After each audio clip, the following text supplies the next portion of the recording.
다윗의 행렬이 바울임 마을에 가까이 왔습니다. 그때 시므이라고 하는 사람이 다윗에게 다가와서 다윗과 그의 모든 행렬들을 향하여 온갖 욕설과 저주를 퍼붓기 시작합니다.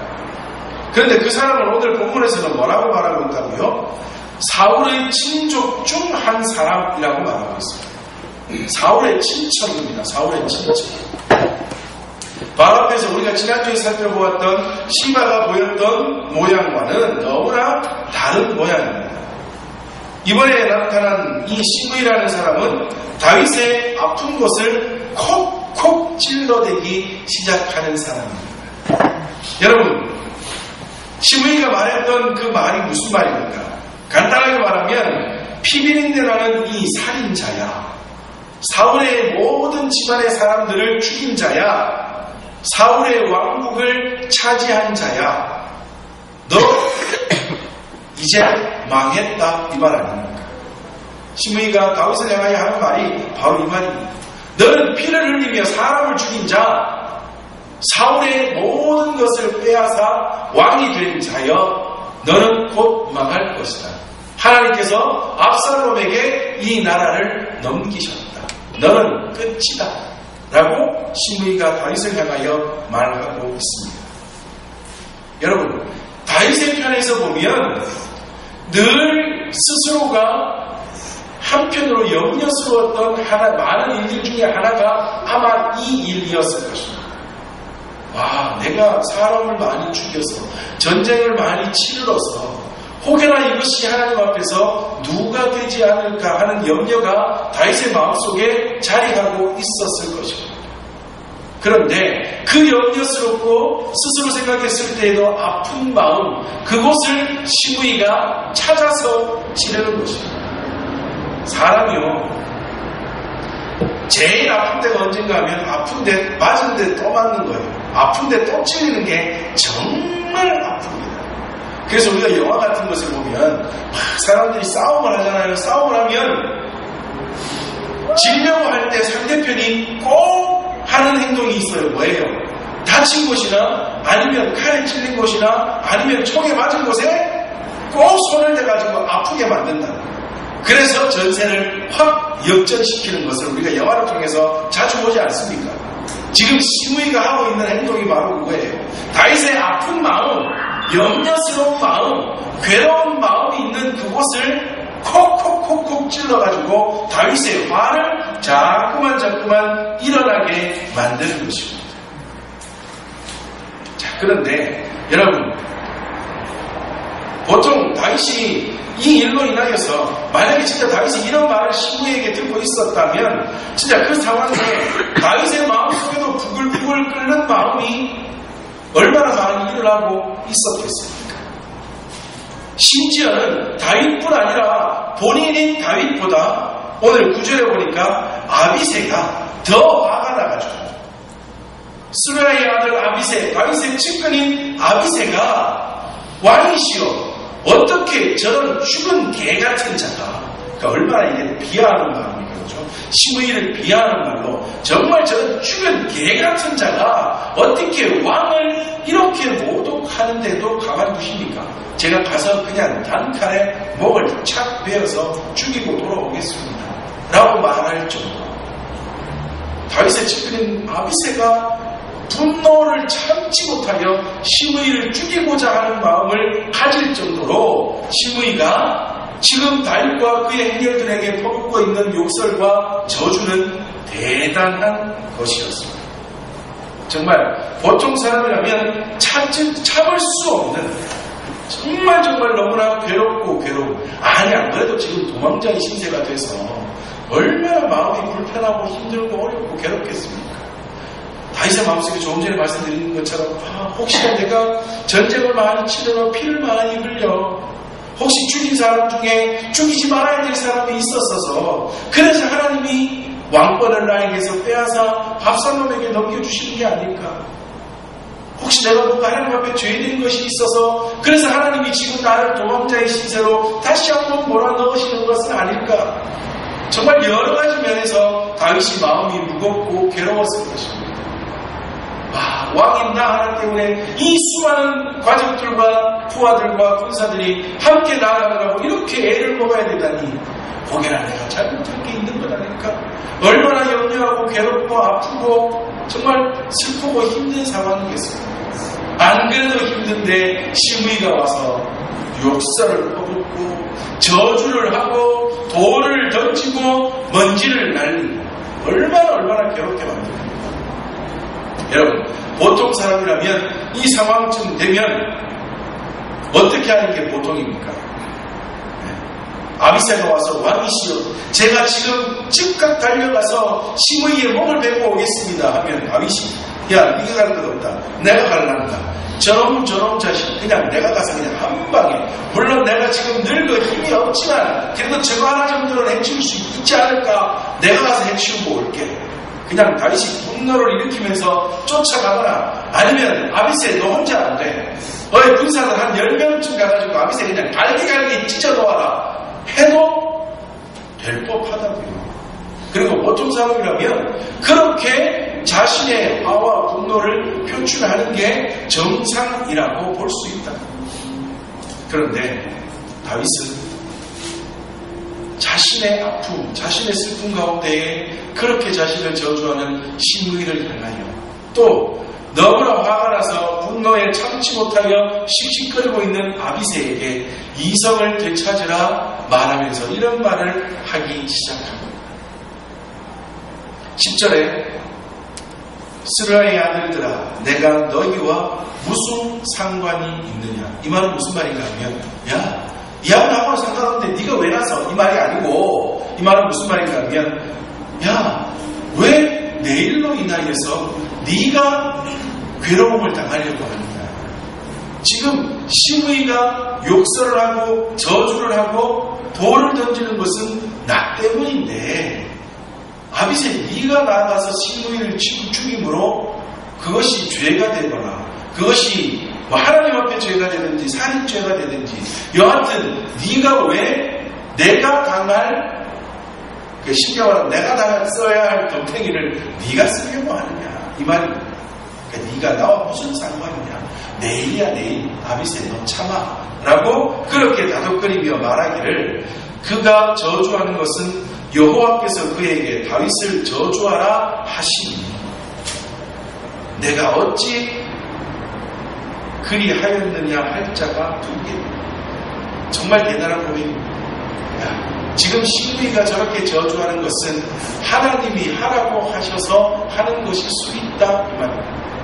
하나님이 시키셔서 나를 정신 차리게 하시려고, 나를 다시금 하나님 앞에서 온전하게 세우시려고 하나님이 하시는 일인데, 야, 너 왜 그래? 누가 그렇게 말할 수 있겠느냐. 그러면서 다윗은 몸을 돌려 모든 신하들에게 말하기 시작합니다. 11절에 내 몸에서 난 아들도 내 생명을 해하려 하거든. 누구예요? 압살롬. 압살롬이 나를 죽이고 내 왕권을 빼앗아 가려고 하는데, 내 아들도 그 짓 하는데,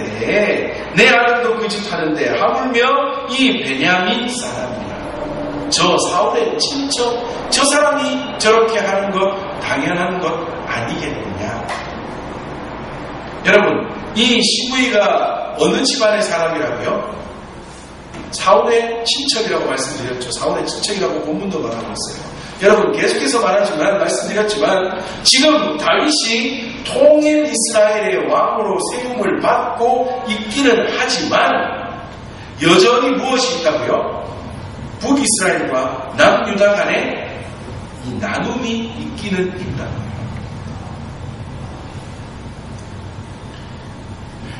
다윗을 추종하지 않았던, 원래 사울을 추종했었던 세력들이 다윗이 왕권을 찬탈하여 왕이 되기는 하였지만 그것이 하나님이 세우신 것이라 말하여 어찌할 수 없었지만, 마음 한구석에는 늘 나는 사울의 사람인데, 나는 사울의 친척인데, 나는 사울의 군사인데, 이런 마음들을 가진 사람들이 여전히 열정 속 가운데에 속해 있었다. 왕으로 다윗을 섬기기는 하지만 언젠가 다시 때가 되면 사울의 후손들이 다시금 아니면 사울의 세력들 가운데 누구라도 다시금 옛날 사울의 영광을 되찾아야겠다라는 마음이 늘 그들 마음속에 자리하고 있었다. 그 상태에서 압살롬으로 인하여 반역을 당하고 도망자의 신세가 된 다윗을 보니 당연히 다윗을 향하여 욕설을 하고 저주를 하고 잘됐다 네 꼬라지를 봐라 라고 말하는 것은 어찌 보면 당연한 것일 수 있다는 것입니다. 다윗이 이 모든 상황을 어떻게 했다고요? 받아들이고 있다는 것입니다. 그런데 마음적으로만 인간적으로만 받아들이는 것이 아니라 이것을 어떻게 받아들인다고요? 하나님이 행하시는 일이고 내 아들도 나를 반역하여 나를 죽이려고 하는데 사울의 가족이었던 베냐민 지파의 저 시므이가 나를 향하여 저런 저주를 퍼붓고 욕설을 하며 나를 무시하는 것은 당연한 것일 수 있다 받아들이자 그렇게 다윗이 말하고 있는 것입니다. 그러면서 11절 마지막에 여호와께서 그에게 명령하신 것이 그가 저주하게 버렸다. 정말 대단한 것입니다. 정말 너무나 다윗의 모습은 너무나 훌륭한 모습입니다. 물론 여러분 다윗이 마음속으로는 얼마나 부글부글 끓어오르긴 하겠습니까? 이것을 조금 이따 말씀드리겠지만 어떤 성경학자들은 다윗의 선비적인 모습이다 라고까지, 그러니까 속으로는 그렇지만 겉으로라도 이렇게 참으려고 노력하는 그런 모습을 가지고 있다. 그것을 표현하고 있듯이 여하튼 속으로는 다윗도 부글부글 끓고 있을 것입니다. 그것을 무엇을 통해서 볼 수 있는가 하면 나중에 끝난 다윗이 아들 솔로몬에게 시므이를 적절하게 처리해 줄 것을 부탁하는 장면이 있습니다. 열왕기상 2장 8절에서 9절 말씀을 보면 화면에는 안 나오지만 제가 읽어드리겠습니다. 그 말씀에 보면 이런 말씀이 있습니다. 바울이 베냐민 사람 게라의 아들 시므이가 너와 함께 있나니 그는 내가 마하나임으로 갈 때에 악독한 말로 나를 저주하였느니라. 그러나 그가 요단에 내려와서 나를 영접함으로 내가 여호와를 두고 맹세하여 이르기를 내가 칼로 너를 죽이지 아니하리라 하였노라. 그러나 그를 무죄한 자로 여기지 말지어다. 너는 지혜 있는 사람이므로 그에게 행할 일을 알지니 그가 그의 백발이 피 가운데 스올로 내려가게 하라. 무슨 말씀인가 하면 지금 오늘 나타나고 있는 이 본문에서 시므이가 나를 악독한 말로 저주했다. 그런데 나중에 요단에서 다시 와서 나한테 사과했으므로 내가 그때 내 손으로 내 칼로 너는 죽이지 않겠다고 맹세했다. 그러므로 나는 시므이를 죽이지 못할진데 아들 솔로몬아 네가 해결 좀 해달라 라고 부탁하고 있는 것입니다. 진짜 여기서 지금 오늘 본문에서 다윗이 이 모든 일은 하나님이 행하신 일이므로 하나님이 명령하신 일이므로 100% 그렇게 인정했다면 시므이를 정말 솔로몬에게 죽이기를 맡기는 어떻게 보면 청탁을 하는 그런 지경, 그런 마음이나 그런 생각들은 하지 않았을 것입니다. 아니 얼마 지나서 이 일에 대한 것들은 잊어버릴 수 있었을 것입니다. 그러나 다윗이 이런 지금 솔로몬에게 나중에 이러한 부탁을 하게 되는 것은 무엇인가 하면 지금 오늘의 본문의 이 상황 가운데 다윗은 속으로 부글부글 끓고 있었다는 말입니다. 그러나 그 일은 하나님이 명령하신 일인 것을 자기가 깨닫고 알고 있기에 그 앞에서는 어떻게 해야 할지 참아야 하는 것이 자기의 취해야 할 행동임을 다윗이 알고 그렇게 했다는 거죠. 여러분 이거 정말 어려운 일입니다. 물론 시므이를 처형하게 되면 자기의 손으로 처형하게 되면 아마도 사울의 세력들이 다시금 와 하고 일어나서 아니 사울의 왕권도 빼앗았던 자가 시므이까지 죽이다니 해서 또 다른 반란이 일어날 수 있어서 정치적인 어떤 문제에 의하여서 시므이를 다윗의 손으로 죽이지 않은 것도 있겠지만 여하튼 지금 현재에서는 다 시므이를 아비새나 자기의 손으로 죽이는 것은 하나님 앞에서 죄가 된다는 것. 지금 이 순간에 해야 될 일은 참아야 한다는 것을 다윗이 깨닫고 그 선택을 하고 그 선택대로 행동하고 있다는 것입니다.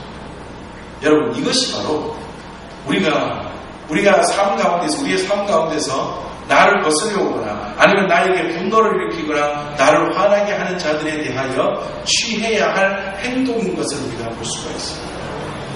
여러분, 솔직히 우리가 살아가다가 나를 거슬려 오고 나에게 분노를 일으키게 하고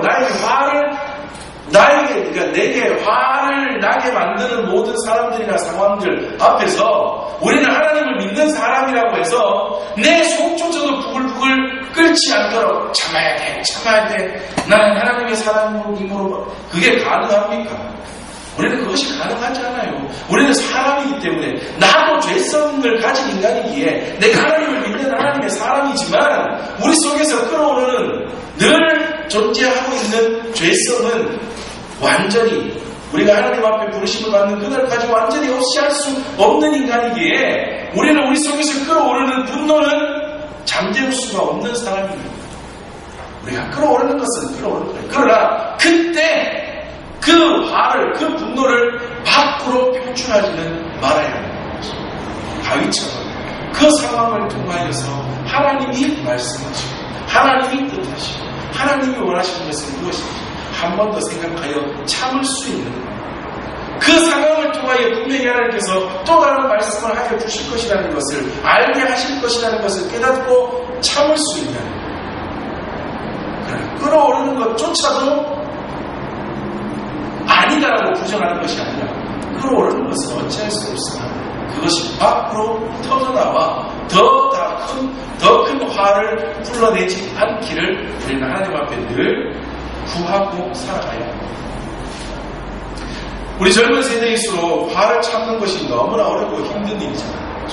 정말 힘든 일입니다. 정말 화를 참는다, 분노를 표출하지 않는다, 내 속에서는 끌어오르는 것을 밖으로 표출해내지 않는다.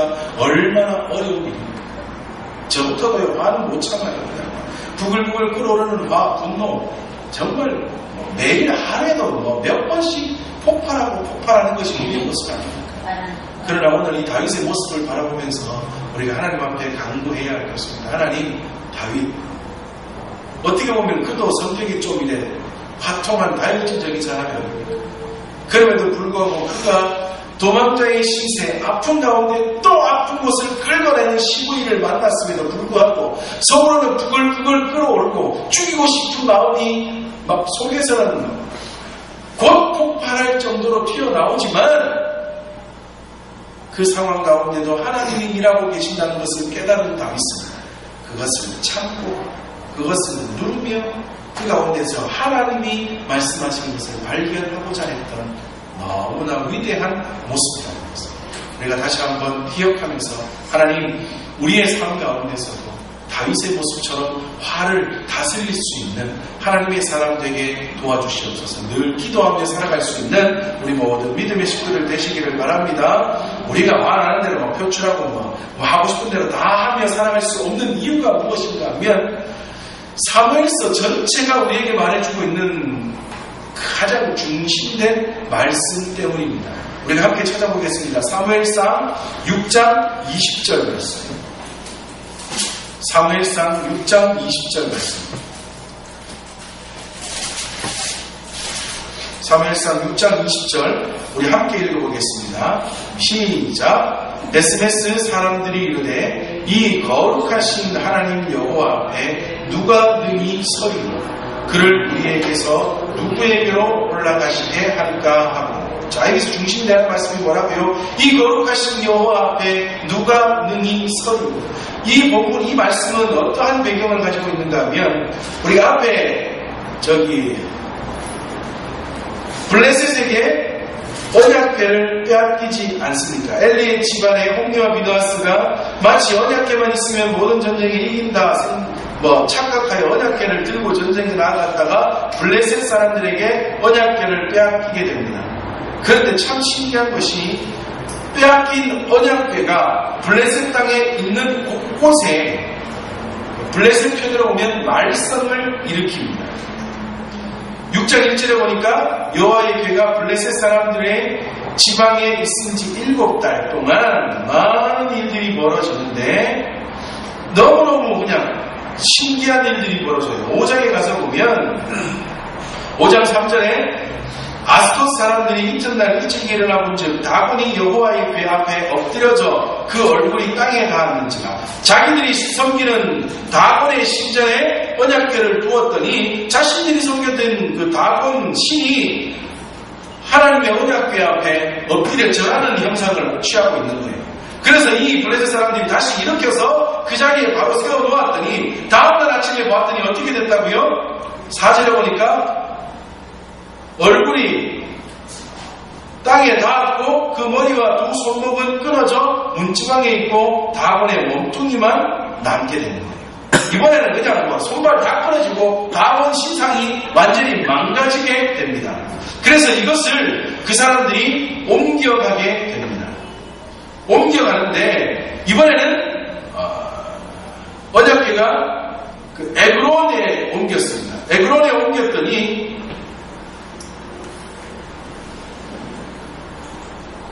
가드로 먼저 옮기게 됩니다. 가드로 옮겼더니 그 성의 사람들이 독종에 걸리게 됩니다. 독종에 걸리게 되어 사람들이 아프고 죽고 난리가 납니다. 그래서 이번에는 또다시 에그론이라는 지방으로 옮겼더니 그 지방 사람들이 거부하게 됩니다. 아니 이렇게 무서운 언약궤를 우리 지방에 데려다 놓다니요. 안 됩니다. 그래도 어떻게 해요? 그곳에 머물러 있게 하니 또 그곳에 하나님이 치심으로 독종으로 수많은 사람들이 병들거나 죽게 되는 일이 벌어집니다. 그래서 도저히 안 되겠다. 그래서 블레셋 사람들이 언약궤를 다시 돌려보낼 작정을 하게 됩니다. 그래서 암소 2마리가 끄는 수레에 실어서 돌려보내게 되는데 이스라엘 땅 베스메스로 그 암소 2마리가 수레를 끌고 베스메스로 가게 되면 하나님이 우리를 치신 것이고 만약에 다른 데로 가면 우리가 우연히 그 병에 걸렸거나 아니면 전쟁병이 돌 때 그냥 우리 마을에 들어왔겠다 생각하자. 다시 말해서 뭐예요? 하나님이 하신 일이 아닐 거다. 그렇게 여기자고 딱 하고는 사람이 이끌지 않고 그냥 암소 2마리가 끄는 수레의 언약궤를 실어서 내보내게 됩니다. 그런데 어떻게 돼요? 소가 그대로 베스메스로 가게 됩니다. 그때 베스메스의 사람들이 너무나 반가워하며 하나님께 감사하고 감사의 예배를 드리고 언약궤를 맞이하게 되는데 여기서 사건이 벌어집니다. 영적으로 순진했다고 할까요? 아니요, 무지했던 베스메스 사람들이 언약궤가 돌아온 것이 너무나 반갑고 언약궤를 처음 보니 너무나 신기해서 그 언약궤를 열어서 들여다보게 됩니다. 이 언약궤는 사람이 만지면 되지 않잖아요. 그렇죠? 하나님께서 거룩한 것을 여기신 것이므로 사람이 만지면 안 되는 것입니다. 그런데 그들이 언약궤를 들여다보다가 어떤 번역본에는 70명, 우리 한글 성경에는 5만 70명이 그 죄로 인하여 죽게 됩니다.